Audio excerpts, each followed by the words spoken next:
After extensive research in libraries across the U.S., Cynthia Wong, who is the curator of the museum, selected 10 stories. And each of these stories exemplified an important historical period of the Chinese-American experience. The first slide that you see is actually Wong Chin-fu. It is his writing, and it was published at a magazine that no longer exists, the Puck magazine.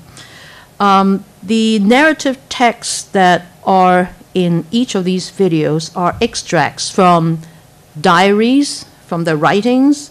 For example, the first one you saw, Aquin, all of the lines in that piece are in his diary. And his diary now, you can actually see it, is in the San Diego Historical Society. Now, Wong Chin-fu's story, which was very difficult for us to do because there's only one surviving image of him, of Wong Chin-fu. So we have to use his writings to present the whole story. The story is based on his writing as early as 1887 in his first published writing in North American Review.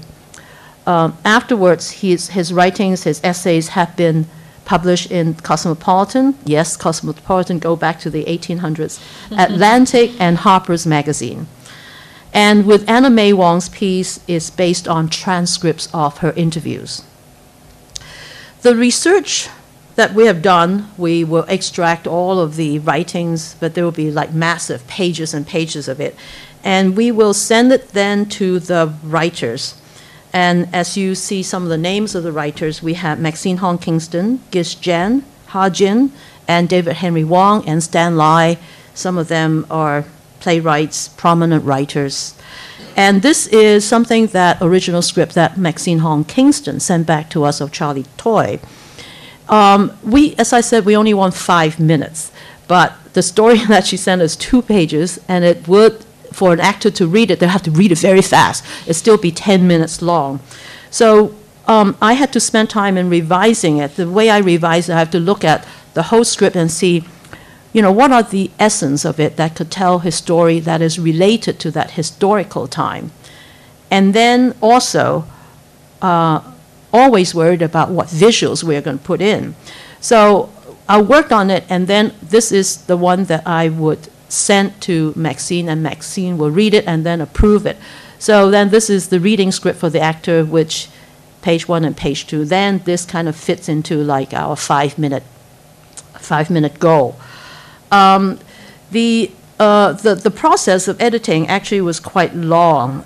It took maybe 3 or 4 months just to do it because we're working with 10 scripts and many, many different writers. Some writers are in, well, thank God for internet, because the writers were all over the world. Ha Jin was in Germany at that time, and Maxine, of course, is in San Francisco, so it was all done through the internet. Because we have to do extensive film and photographic research, Library of Congress, National Archives, in historical societies in New York, Connecticut, California, Washington, everywhere, and even in Canada.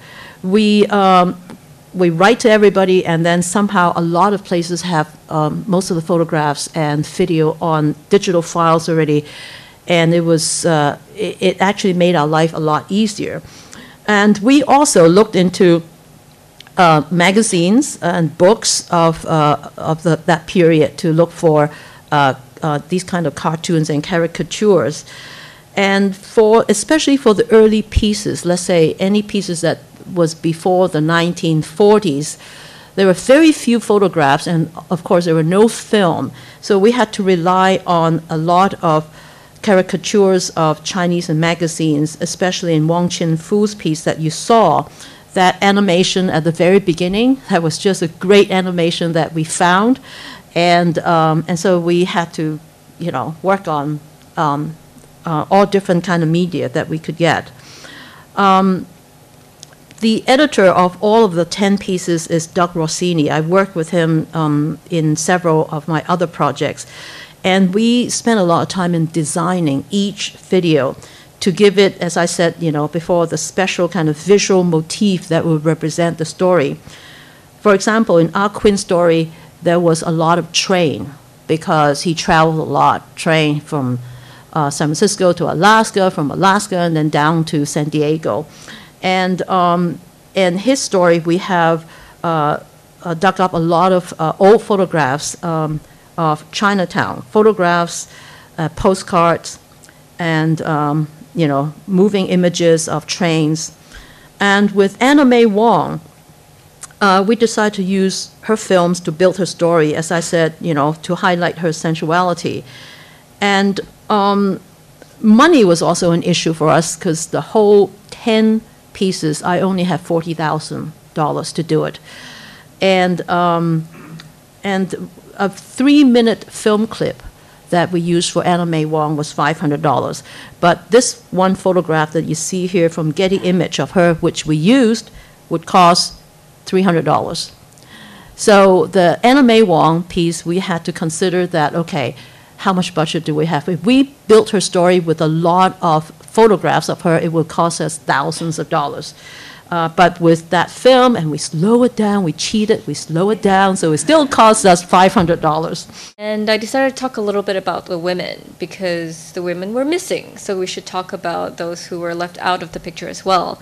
In 1852, there were only 7 women out of the 12,000 Chinese in California.